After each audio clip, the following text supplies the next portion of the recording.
Waalaikumsalam Baiklah, warahmatullahi wabarakatuh.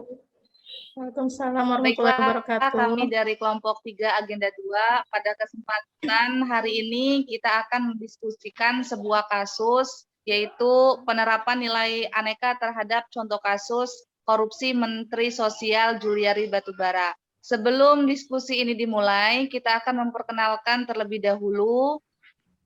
Yang pertama saya sendiri yaitu Mas Ito, kemudian ada rekan saya Rinda Hani. Assalamualaikum. Waalaikumsalam. Dan yang ketiga ada Ibu Elva Pratiwi. Assalamualaikum.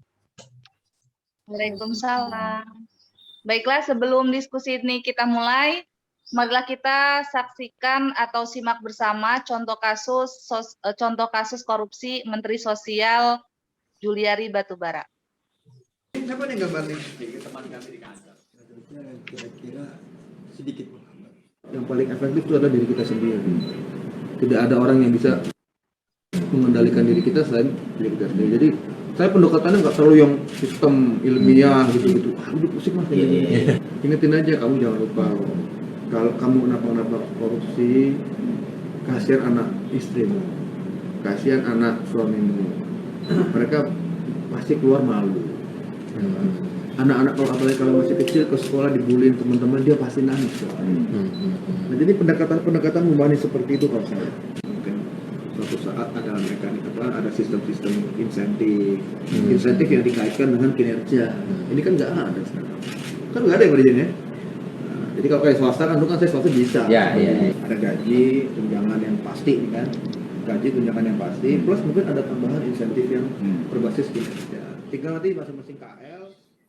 Jumlah barang bukti dugaan suap pengadaan barang atau jasa terkait bansos penanganan COVID-19 di Kementerian Sosial. Sejumlah barang bukti yang diperlihatkan oleh KPK adalah uang senilai 14,5 miliar rupiah yang terdiri dari pecahan mata uang rupiah, dolar Amerika, dan pecahan uang dolar Singapura. Seluruh uang ini dimasukkan ke dalam 7 buah koper berukuran besar dan juga ada yang sedang, tas ransel, serta amplop. Baiklah, dari video yang tadi telah ditayangkan, bagaimana tanggapan dari Ibu Rinda terhadap video yang tadi? Baik, sekali lagi saya ucapkan terima kasih kepada Bu Masito atas kesempatannya. Saya akan menanggapi dari kedua video tersebut.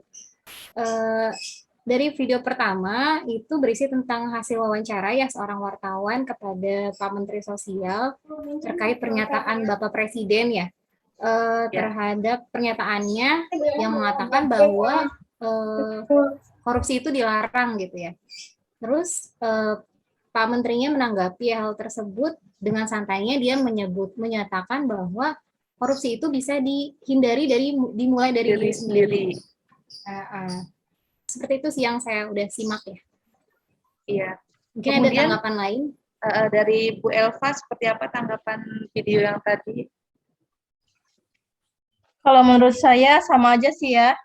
Dari video 1 itu kan ada pernyataan dari Menteri Sosial bahwa dia tidak akan melakukan korupsi. Ya. Dan korupsi itu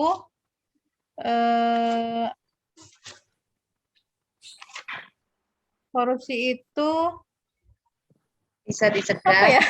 Bisa dicegah dari diri sendiri. Iya, dari diri sendiri gitu. Jadi dicegahnya dari diri sendiri. Sedangkan pada video kedua adanya dugaan suap bantuan sosial gitu kan sudah tertangkap OTT ya. Penangkapan ya. Jadi kan tidak sesuainya antara ucapan dengan perbuatannya ya. Iya, betul. Iya. Sebenarnya sama aja ya tanggapannya. Bertolak belakang sekali ya. Iya, sama aja sih. Bertolak belakang antara video 1 dengan video 2 itu ya. Jadi intinya sama aja ya, kalau misalnya video yang pertama itu kan wawancara dengan Menteri Sosial terkait bagaimana cara pencegahan agar tidak korupsi. Sedangkan Menteri Sosial kan jawabnya katanya dari diri sendiri terlebih dahulu, kalau bukan dari diri sendiri ya susah gitu. Semuanya juga harus dari diri sendiri. Kemudian Menteri Sosial juga mengatakan bahwa dampak dari korupsi itu kan katanya lebih besar ya, bisa Iya, bisa betul. merugikan negara, bisa merugikan diri sendiri, merugikan Diri sendiri, keluarga. keluarga, ya Iya. lingkungan juga Ya, ya. berdampak Sedangkan apa? di video Hukuman yang kedua, sosialnya itu sangat berat ya. iya. Dampak Nah, hukuman kemudian sosialnya itu dari video yang tadi itu video yang pertama dan video yang kedua itu kan sangat bertolak belakang sekali ya. Nah, bagaimana mengidentifikasi masalah dari video yang tadi? Kira-kira apa aja nih masalah yang ditimbulkan dari video kasus korupsi Mensos yang tadi? masalah yang timbul adalah, halo, jelas Ya. suara saya Bu Ibu? Oh Bisa, jelas. Bu. Iya jelas. Jelas ya. Saya lanjut ya. Jadi dapat kita lihat masalah-masalah yang timbul, terutama adalah ini masalah terkait korupsi ya. Iya. Terkait korupsi pejabat publik mengkorupsi uang rakyat ya, bisa dibilang seperti itu ya. Mengkorupsi uang rakyat di tengah-tengah pandemik di mana masyarakat tuh sedang mengalami kesusahan, bahkan ada yang kelaparan sampai ada yang hilangnya pekerjaan gitu ya. Tapi malah disalahgunakan wewenang tersebut oleh Menteri Sosial. Seperti itu. Ya, kemudian Iya, juga betul. kan penyaluran bansos ini kan dalam bentuk pengadaan ya. Pengadaan ya. Dalam bentuk pengadaan ini juga kan bisa menimbulkan ada celah kesempatan lah gitu buat korupsi tersebut. Ya harusnya Ya, kan betul. bantuan sosial itu kan diberikan buat masyarakat ya. Iya. Tapi kan ini malah diambil sendiri gitu, untuk kepentingan sendiri gitu kan. Tadi permasalahannya sudah ya. Kemudian penyebab dari permasalahan tersebut. Nah, apa saja sih penyebab yang ditimbulkan dari masalah yang tadi? Mungkin yang pertama karena ada penyalahgunaan jabatan, Ya. sehingga menyebabkan adanya kesempatan untuk melakukan tindakan korupsi itu. Mungkin salah satunya itu ya. Mungkin ada yang lain yang menambahkan? Dan juga menurut saya ya, tadi udah disebutkan sendiri sebenarnya sama Pak Menterinya ya, bahwa penyebab atau pencetus dari korupsi sendiri itu adalah gaya hidupnya yang glamor. Karena tidak sesuai antara pengeluaran dengan penghasilan itu nggak sesuai. Jadinya ya timbullah niat untuk korupsi untuk memenuhi kebutuhannya tersebut. Seperti itu. Kemudian bansos ini juga kan dimanfaatkan untuk kepentingan politik gitu kan. Nah, itu jadi bisa menyebabkan adanya korupsi tersebut. Kemudian tadi juga bisa penyebabnya itu kan tadi karena metode penyaluran bansosnya itu melalui pengadaan. Nah, di situ kan bisa ada permainan. Itu bisa mengakibatkan korupsi tersebut. Kira-kira ada lagi? Adanya celah ya. Ya. Iya, adanya celah ya untuk melakukan tindak korupsi itu ya. Sama faktor eksternal juga sangat mendukung sekali ya. Faktor lingkungan mungkin ada dorongan dari keluarga ya. Iya, faktor betul. lingkungan. Iya, betul. Keluarga atau teman-teman mengajak untuk korupsi misalnya bisa? Bisa. Iya, bisa. Itu sangat bisa sekali ya. Apalagi didukung dari mungkin dia lemahnya iman ya. Ya, bisa dari agama juga bisa berpengaruh. Iya, betul. Dan juga ya itu tadi lemahnya sistem hukum pemerintah di Indonesia ya. Jadi kurangnya efek jera terhadap pelaku-pelaku tindak korupsi itu sangat kurang sekali. Jadi mereka ya mengulangi lagi seperti itu. Ya, karena tidak ada sanksi yang berat gitu ya. Karena tidak ada sanksi yang berat. Tidak ada sanksi yang berat betul. Berat. Oke, itu adalah penyebab masalah. Kemudian bagaimana keterkaitan dalam nilai-nilai dasar pegawai negeri sipil yang terdiri dari aneka tadi, yaitu akuntabilitas, kemudian nasionalisme, etika publik, komitmen mutu, dan anti korupsi. Nah, yang pertama untuk keterkaitan dalam akuntabilitas, kira-kira menurut Bu Rindah itu seperti apa? Menurut saya, dari nilai aneka tersebut, hampir semuanya mencakup pelanggaran ya. Terdapat pelanggaran dari tindakan korupsi tersebut ya. Bisa saya jelaskan untuk yang akuntabilitas. Akuntabilitas sendiri itu adalah kita sebagai pelayan masyarakat ya, apalagi sebagai pejabat publik gitu ya, sebagai menteri, orang nomor 1 di Kementerian Sosial itu tidak sepantasnya lah melakukan tindak korupsi gitu ya, karena itu tidak menerapkan nilai-nilai akuntabilitas sebagai pelayan publik gitu. Dan dari kasus ini dapat dilihat bahwa pelaku itu tidak memiliki integritas sebagai pejabat publik. Gitu. Dia bertanggung jawab Lagi juga pelaku, ya. Iya, tidak bertanggung jawab. Pelaku juga tidak menjaga kepercayaan pimpinannya Iya. yang sudah memberikan amanah gitu ya. Dan amanah dari masyarakat juga kan itu kan ya. Iya. Jadi menyebabkan hilangnya nilai-nilai kepercayaan dari masyarakat terhadap pemerintah. Seperti itu. Oke, selanjutnya nasionalisme menurut Bu Elva seperti apa? Menurut saya keterkaitan dengan nasionalisme, kita kan sebagai warga negara nih harusnya, apalagi sebagai bagian dari pemerintah ya, semestinya kita itu mencintai tanah air, menjalankan tugas dengan amanah, yang mana akan meningkatkan kesejahteraan rakyat. Hal ini merupakan nilai yang seharusnya diimplementasikan dalam penerapan nilai-nilai nasionalisme. Namun pada kenyataannya tindakan korupsi yang pada di video tersebut,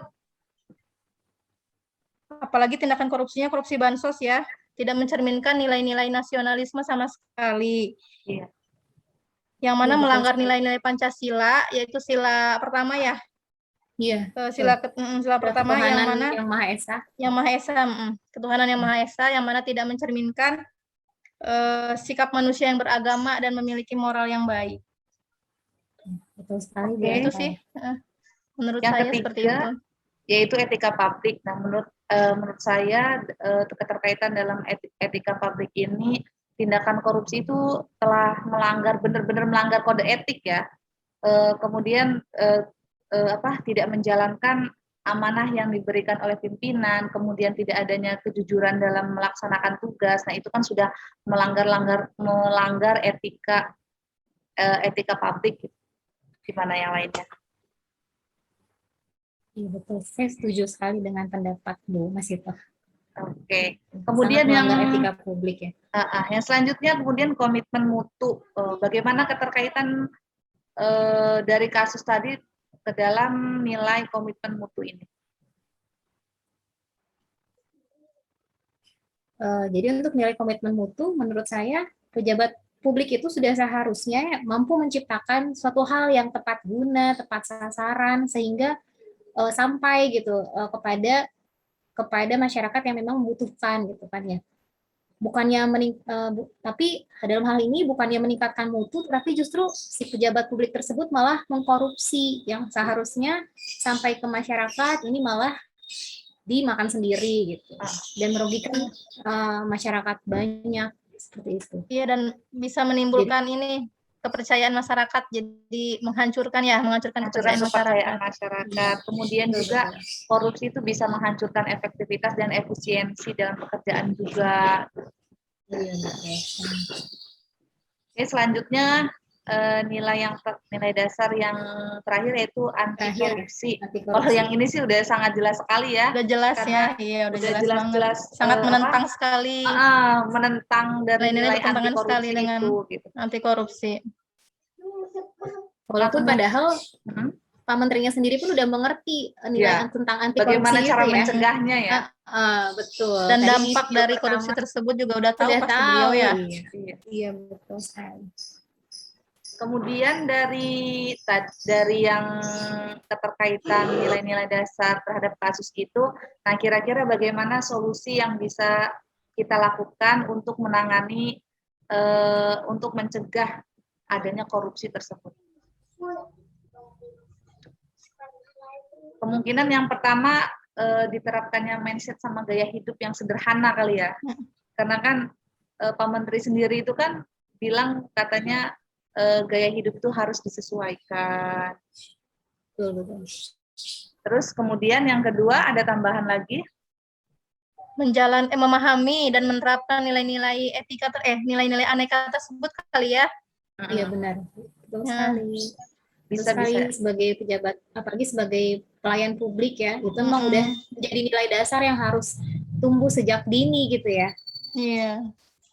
Kemudian adanya informasi atau sosialisasi gitu kepada bawahan-bawahannya atau kepada semua orang terkait dampak negatif dari korupsi itu, karena bisa merugikan semuanya gitu, merugikan negara iya, merugikan dari diri sendiri iya, keluarga iya, semua orang juga iya gitu dapat dirugikan.